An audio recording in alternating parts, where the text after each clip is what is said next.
অবশেষে বেল্লাল খেলো নাসাবের হাতে গণধোলাই। ভিডিওটা পুরোপুরি দেখুন।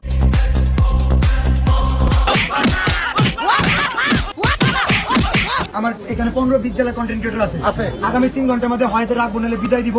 শেরপুরবাসী, শেরপুর সদর নাসার বিরুদ্ধে কি করে আমি এটা দেখবো। শেরপুরবাসী নাসার বিরুদ্ধে আর কি করবে ভাইয়া? তুমি যেভাবে পাগলামি শুরু করছো, তোমার কপালে তো এটা ছিলই। আজকে নাসা ভাই শেরপুরের মাটিতে বিজনেস করে, তার দোকানটা খারাপ রূপে ভেঙে দিতে পারতাম।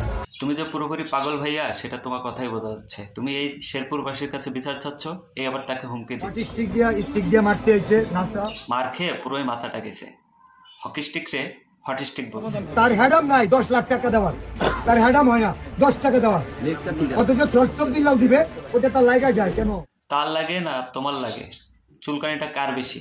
সে তোমার কাছে আসছে না তুমি তার কাছে? আমি বলে রাখি, নাসার সাথে যাই হবে 300 বিল্লাল দায়ী নয়। নাসার দোকানে কিছু হইলে, নাসার কিছু হইলে এটা 300 বিল্লাল দায়ী নয়। তুমি ডাইরেক্ট নাসা ভাইকে হুমকি দিচ্ছ, থ্রেট দিচ্ছ, আবার বলতেছো দায়ী নয়। তুমি আসলেই 300 বিল্লাল যে হিট করতো, তার একটা হাত ছিল তো। যার কলজা আছে ওর পাম্পে গিয়ে কথা বলা, সে পারতো না। আগামী যে বাকি 35 মিনিটের মধ্যে বাকি যে 7 লক্ষ টাকা, সেটা দায়িত্ব নিবে, 1 ঘন্টার মধ্যে পৌঁছাই দিবে। নাহলে শেরপুরবাসী কি করবে? শেরপুর ঢুকতে পারবে না। কি করবে আমি জানি না, আমি এই কাজটা করবো না। এই করে আমি দেখবো না। শেরপুরের মাটিতে ব্যবসা করবে, শেরপুরের মানুষের পাশে। এখন অবশেষে তোমার কথা বোঝা গেল। শেরপুরের মাটিতে ব্যবসা করতে গেলে অবশ্যই শেরপুরের মানুষের পাশে দাঁড়াতে। পয়সা নাই, যাও স্টিক ধরতে পারে, 5 লাখ টাকা দিতে পারো না।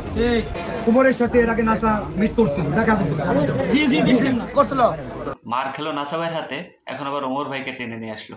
তাদের সাথে সম্পর্ক আছে। আমি কি আজকে ভাইরাল হয়েছি? আমি কেন বলছি উমরের নিরাপত্তা জনিত সমস্যা আছে। এবার চলুন, এত সময় তো বেল্লাল ভাইয়ের কথা শুনলাম, এবার একটু নাসা ভাই বেল্লাল ভাইয়ের সম্পর্কে কি বলে একটু শুনে আসি। এর আগেও তো আমি যতদূর জানি নকশাতে মোবাইল চুরি করছে, এটা আমরা শুনছি, কিন্তু কখনো বলিনি। যাচ্ছি বলে দিলাম, মোবাইল চুরি করে ধরা পড়ছিল, ল্যাংটা করে ফেলাইছিল, এটা আমরা জানি, কিন্তু কখনো বলি নাই। উনি যে আসলে একটা সাইকো না হলে উনি আসছে মানবিক কাজ করতে চায়, সেটা এখানে এসে হিরিং করছে। আমার 3 নাম্বার আমিনকে ডেকে যাবেন, তোর লাইঙ্গা খুব লাইঙ্গা কিনে নিবা। তা আমার এলাকার পুরাবান তো ড্রাইভারদার, আমাদের তো ভালোবাসার কম নাই, 7টা বাংলা ড্রাইভার আমাদের আছে। পরে অসুবিধাটা ভাঙতে লইছিল বা ইজ্জত রক্ষা হয়েছে।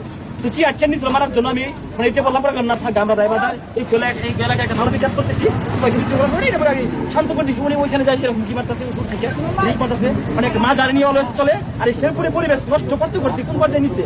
আমরা ভিডিও ক্রিয়েশন করতেছি আজকে প্রায় আপনার 3 বছর যাবত, এরও বেশি হতে পারে।